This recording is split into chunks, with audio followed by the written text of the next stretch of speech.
ကောင်းနေပြီလား ငါ့ကိုလာမနှောင်းနဲ့တော့ငါဒီမှာပတ်ဆက်ကြီးနေတယ် ပတ်စံတော့မယူလို့ရပါတယ်မေဘိုင်းချစ်တယ်တဖိုက်စာနေပြီ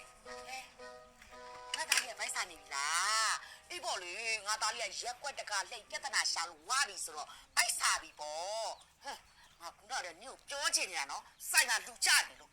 အမေတာဘာလုပ်နေလို့လဲမင်းပြဿနာပဲဗျာ ဟဲ့ပြဿနာနင်းလေငါမှလေရှစ်ခိုးမတက်တောင်းမှလိုက်ရတယ်ပတ်စံလည်းကုန်သေး မေ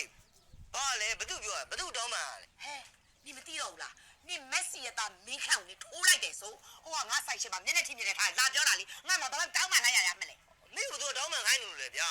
စိတ်ညစ်လာပြီမင်းဘာမှလည်းမသိဘူး ဟဲ့